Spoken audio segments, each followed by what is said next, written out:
Many think the Brewers have got a stranglehold on the NL Central. We all know that can't last very long. The Brewers are the defending divisional champs. Teams, including the St. Louis Cardinals, are trying to track them down. We'll take a look at the NL Central, what's going on with everybody else, and the Milwaukee Brewers as well. My good buddy, Matt Pauley, KMOX Radio in St. Louis, joins us next. This is Locked On Brewers.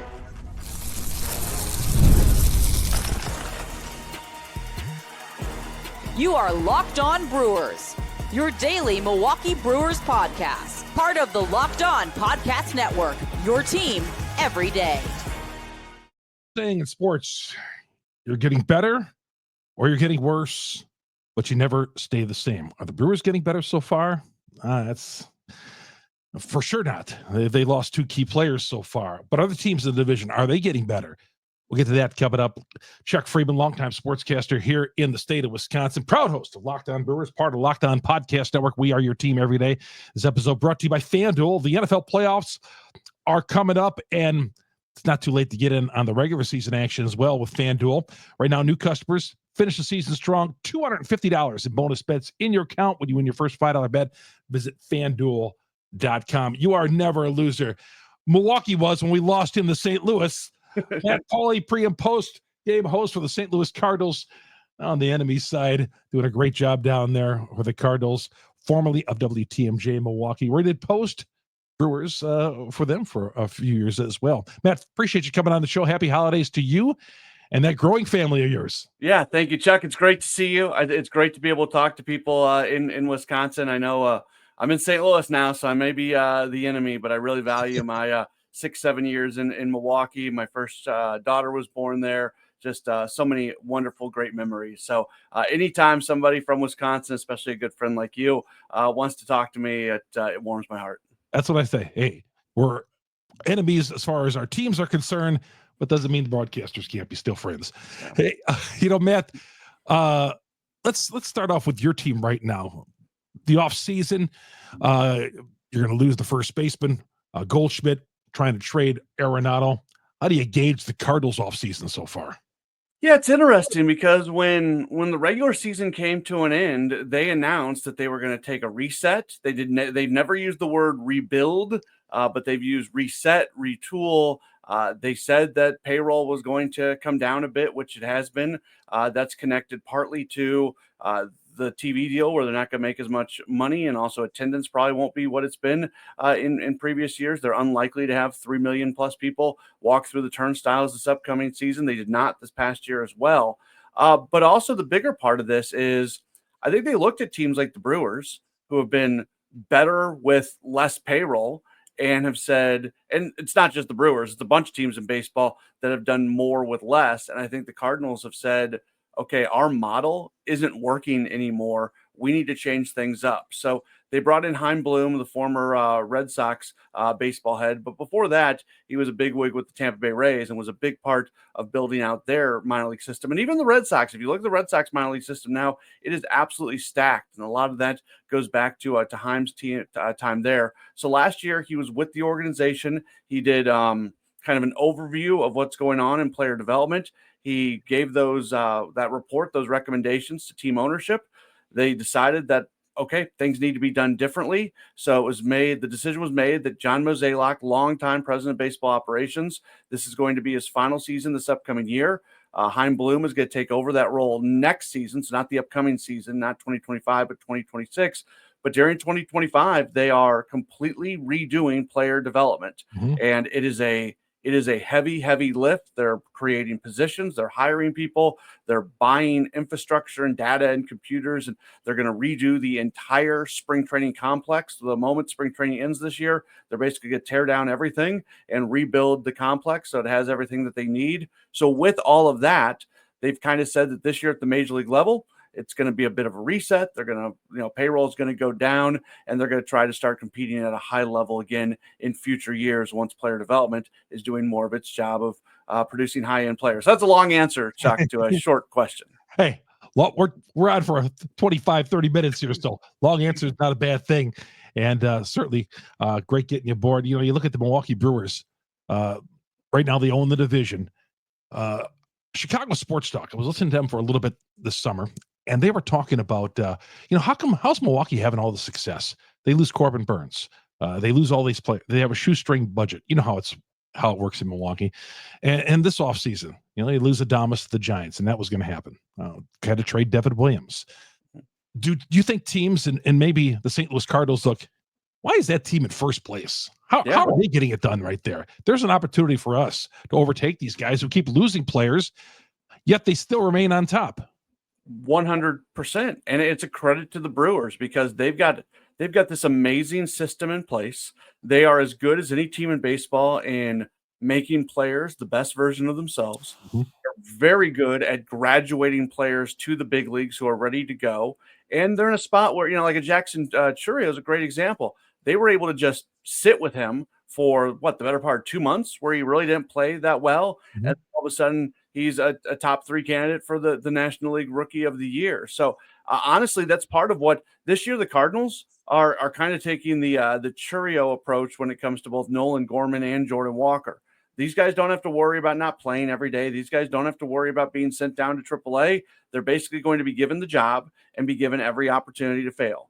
And if they fail, if at the end of the season they do not perform at a high level, then the organization can say to themselves, okay, maybe these guys are more bust than anything else. But that's part of what the Cardinals are planning to do this season in giving a lot more opportunities to some of the younger players.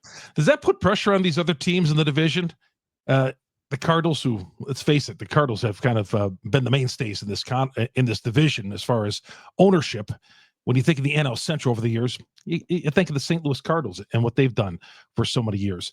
And when they see the Brewers doing it low budget and they lose their manager, Craig Counsell. Pat Murphy comes in, wins Manager of the Year. And that puts pressure on these organizations. Ownership says to the front office, hey, that team over there, they're doing it with a $110 million payroll. We're spending $175 million. What's going on here?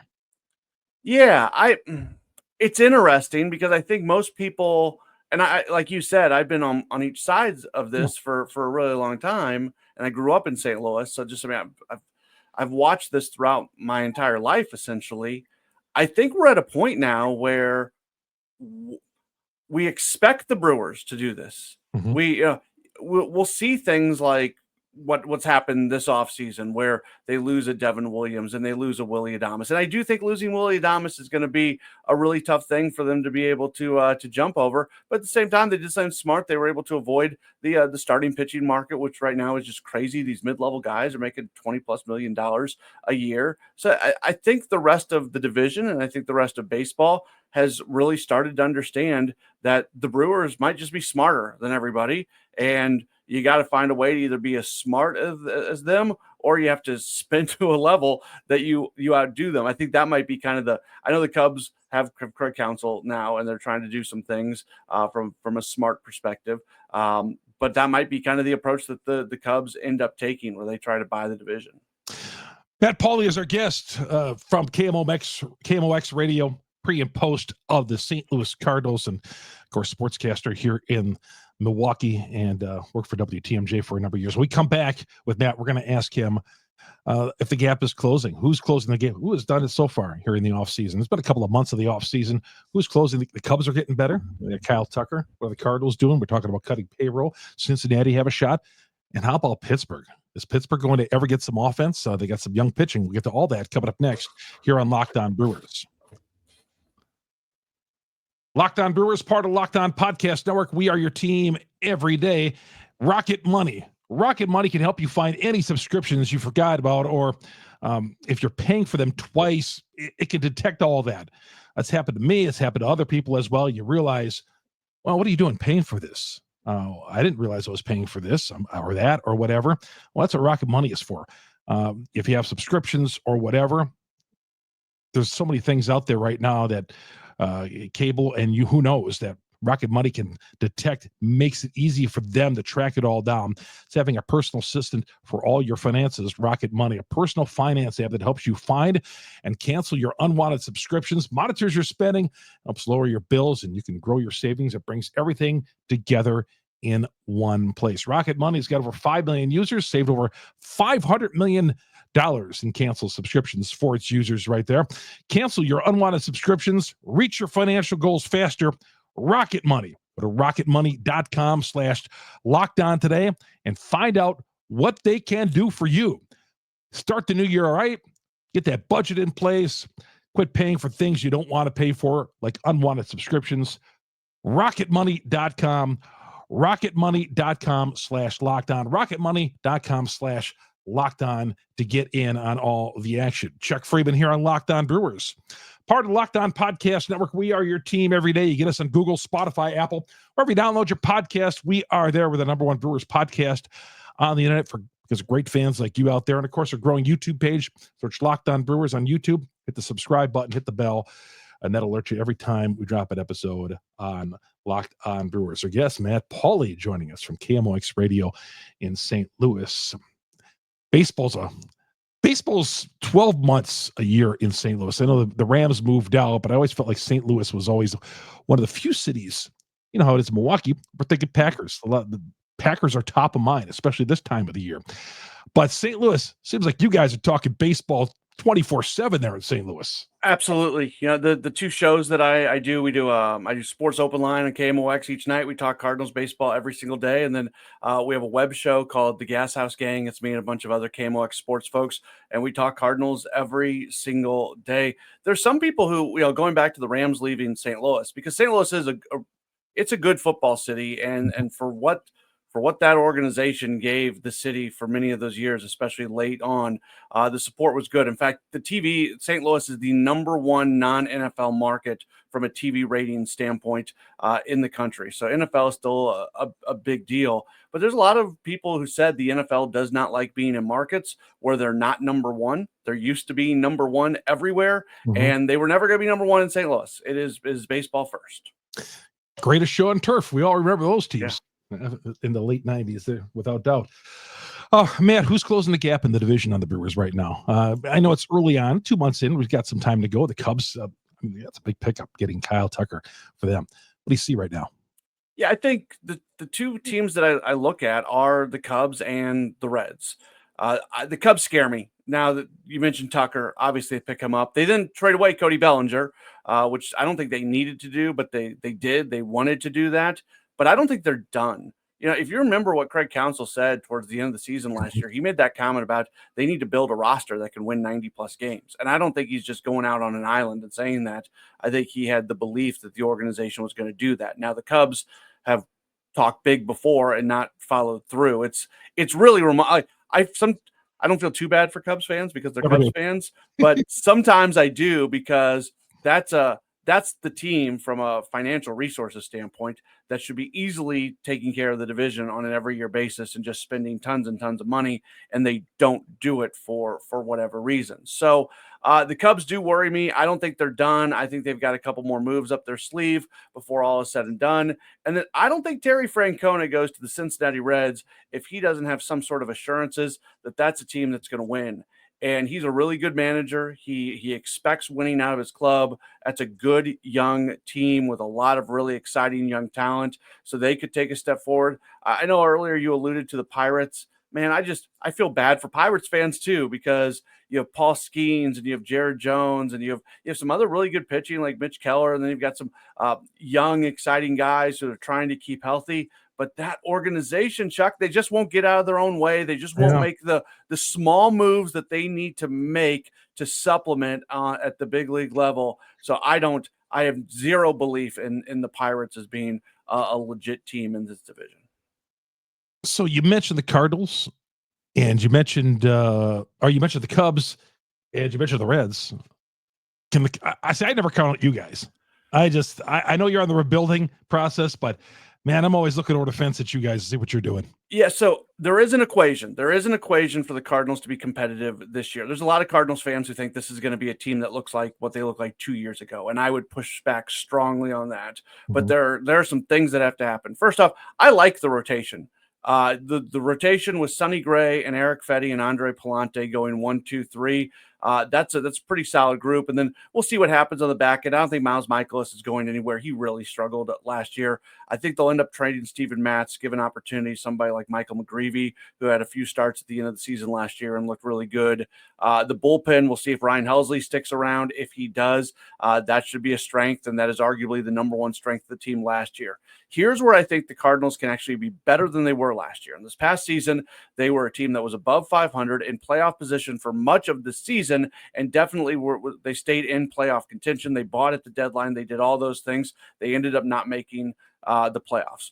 I think the ceiling for this upcoming season is, from a win-loss standpoint, something very similar to this past year, where they're kind of in playoff contention. They're hanging around 500. Maybe they sneak in. And if that happens this upcoming year, I would deem that actually a success, because the more important stuff is going on in the background as they're trying to rebuild player development. So if you can still be a playoff team while doing all this other stuff in the background, that's a much better situation than they had this past season.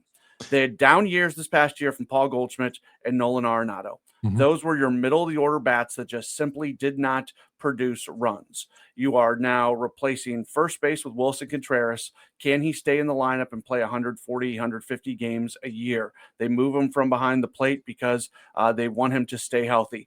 If he stays healthy, that's a legit all-star bat right in the middle of the lineup.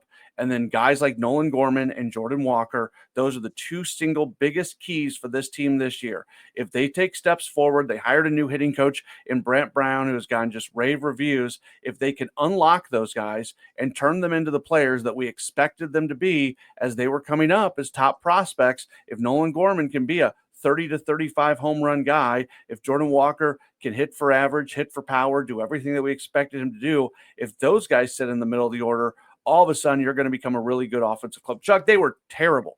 Last year was one of the worst offensive clubs the Cardinals have ever had. You have to go like 1912 or something to find when they did some of the things that they did last year. So just from a luck standpoint, they should be a little bit better offensively. But the reason to be scared of the Cardinals, it's a big if. There's no guarantee on it. But the reason to think that they can at least be a playoff club this year, to me, it's 100% dependent upon Jordan Walker and Nolan Gorman.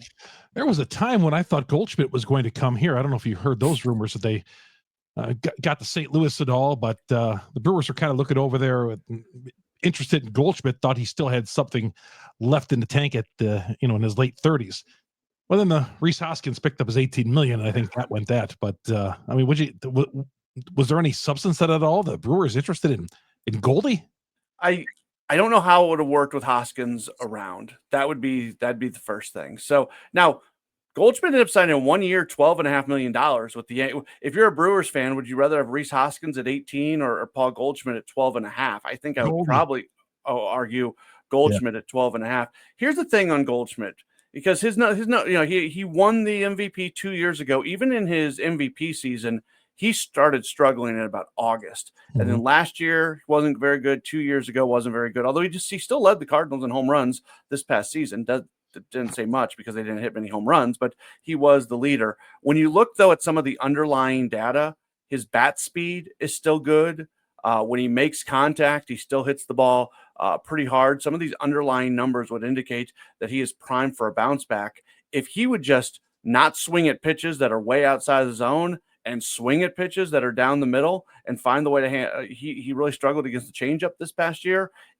I think the Yankees may have pulled off the steal of the offseason, getting him at $12.5 million, because, again, the underlying numbers say that he should still be a really high-level hitter, and you combine that with the fact that it's kind of easy type stuff to fix with zone awareness. I think Goldschmidt might have a really good year this year with New York. See, I don't know if the Brewers would have got him for $12 million. Probably not. No. Maybe Goldie, the Yankees, end of his career, took not the hometown discount, but maybe the Yankee discount there, a chance to win a ring. He's tight with Aaron Judge. I read something from somebody, I wish I could give credit, but I can't remember. When those guys were coming off MVP seasons, they got together and just talk hitting. So they've got a good relationship. And like you said, if you're Paul Goldschmidt, you want to win a World Series. with all due respect to the Milwaukee Brewers, and I think I'm well on the record of how much I respect the Brewers and what they do from a baseball operations standpoint, I think the Yankees have a better chance of winning the World Series this upcoming season than the Brewers do. One more segment with Matt Pauley coming up next year. Chuck Freeman, Locked On Brewers, part of Locked On Podcast Network. We are your team every day. We come back, we'll ask Matt. Well, he talked a little bit about the Cubs and all the spending they don't do. I mean, it could be worse if they spent like the Dodgers or the Yankees. Where would the Cubs be as far as owning this division? They don't. But will there ever be parity in Major League Baseball, the one sport that really doesn't have it? We talked about that before. See what Matt thinks about that coming up next here on Locked On Brewers. FanDuel is America's #1 sports book, and with the holidays here, there's so many things going on as far as getting in an action in sports. There's bowl games going on. There's NFL going, 5 days a week right now. Playoffs coming up. College basketball tournaments going on. But with the NFL playoffs, NFL, FanDuel, live betting, America's #1 sports book, they got it all. And you can get started with $250 placed in your account with bonus bets. If you win your first $5 bet, they're going to put $250 in your account. And that can go a long, long ways. FanDuel's got so many ways for you to pick up a win. Live play, who's going to score the first touchdown, how many points a team will score. It's all thrilling. Told you, I love the Chiefs on the live plays because they always find the way to get down. And then, Butker at the end kicks the game-winning field goal, and they have a way to, when you think they're going to be down and out, get a good price on that, go to FanDuel, and it'll work out just great for you. At least it has so far for me so far this season. Visit FanDuel.com to join today. As I mentioned, you get your shot at $250 in bonus bets when you win that first $5 bet. Make every moment more with FanDuel, official sports bet partner of the NFL. Chuck Freeman here on Locked On Brewers, our guest for the final couple of minutes here. Matt Pauley, before he begins his long air shift today on one of the great radio stations in America. Let's face it, when you think of the 5 or 6 great radio stations in America, it's KMOX in St. Louis, which you can hear in the state of Wisconsin at night. All right, I talked about the parity. Do you ever see, when we tried this 30 years ago and the owners gave in, and that was the last time that we really challenged them financially to get a salary cap and all that, but do you see the strongest union in America ever seeing the ways of that, hey, this is best for baseball? Do you see ever any parity on that ever? Probably not. I'm not completely closing the door, but you make reference to the strongest union in baseball. The only way to do it is to also create a salary floor where the players feel like total money spent is going to be more than what it is right now, because the low spenders are being forced to spend so much more that makes up for the top level money that's not going to be spent by the Yankees and the Dodgers if there's some sort of cap. I don't see it happening. I think the players union takes pride in the fact that there's not a salary cap. Look, this is a weird time to be talking about it because of the 2 teams that were in the World Series this past year. But Chuck, that was also a bit of an anomaly. That doesn't happen most years. And I do think we need to separate out the regular season from the postseason.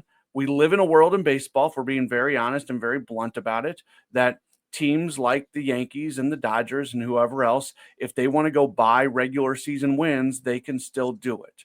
Now, what does that mean for the postseason? I don't think it completely means that I think teams with lower budgets can still make runs in the postseason. We see it many years. A lot of fans don't. That's not like an excuse. Like I see fans say all the time, like, okay, that's fine, but it should still be set up where it's over 162 game regular season. There's still an opportunity for everybody to compete. That's not the system as it sits right now. The only saving grace is that low budget teams that get into the postseason do tend to have some runs in the playoffs. But it is a problem. I'm not running away from the fact that it's a problem, but I think right now it is an unsolvable problem because the players union they're not going to give in on a salary cap. Matt, you've been on both sides of covering the Brewers and the Cardinals. And my contention is, okay, if we're not going to have that, how come down the road the Cardinals are spending all this money? What, 165, or you probably have the exact number. The Brewers, 115. How come the Brewers aren't spending as much as the Cardinals. That's my problem. Yeah, I do think there are some revenue sources in St. Louis that are better than Milwaukee, and they're both. Neither city is a huge city, but the Cardinals TV deal is better than Milwaukee's TV deal. I mean, the Cardinals stayed with FanDuel, and FanDuel offered them more money to stay on than they did the teams like the Brewers, who just took it in-house. So there's even more of a disparity now, because the Cardinals, they were already making more TV money than the Brewers. They're going to be making a whole lot more. Even though the Cardinals are taking less money than they were taking last year, the difference between what they're getting and what the Brewers are getting has grown again. From a ticket sales standpoint, there's 3 million people walking into Busch Stadium most seasons. There's not 3 million people walking in to American Family Field. While the markets are about the same, the Cardinals draw from a much larger region, whether it's Illinois, Oklahoma, Tennessee, Iowa, parts of Kansas. This is from a marketing standpoint, the Cardinals reach more people than the Brewers reach. That being said, there are some things that are the same, Chuck. I'm not trying to say that that all these things are pro Cardinals. The Brewers still bring in the exact same amount of playoff money as the rest of Major League Baseball, and that number is continuing to go up. The gambling, something that I don't know what the Brewers have been able to do so far with gambling revenue, because I know there's a sports book there in Wisconsin. We're just now getting sports gambling legalized in state of Missouri, but Milwaukee has had a revenue stream when it comes to sports gambling that has not previously existed in St. Louis. As the TV deals come up again, there's going to be more money that's going to be coming back in. So my contention is, the Brewers can spend more money than they do, and they don't. My contention is also that the Cardinals could spend more money than they do, but I don't think the Brewers spending as much as the Cardinals is something that is a legit possibility. Matt, thanks a lot. Happy holidays to you, Stephanie, the newborn, the one that exists, growing family. You got 5 hours on the radio. Thanks for carving out a half hour with me today and adding to your broadcast day. Let's see if we can catch up once we get closer to the season. Chuck, anytime. I love hopping on with you, so thank you so much for the invite. Matt Pauley from KMOX Radio, a sportscaster, WTMJ, to postgame with the Milwaukee Brewers broadcast, and of course now he's with the pre and postgame with the Cardinals. That's going to do it. Chuck Freeman, thanks for making us your first listen to every day. For your second listen, go to Locked On MLB. My guy Sully's got all the hot stove league around. Coming up tomorrow on the broadcast on Locked On Brewers, we're going to have a little fun. And you can drop me a note, a comment right here. What's your first Brewer game you ever attended? What was memorable about that? We'll get to that on the next episode on Locked On Brewers. Chuck Freeman here on Locked On Brewers, part of the Locked On Podcast Network. We are your team every day.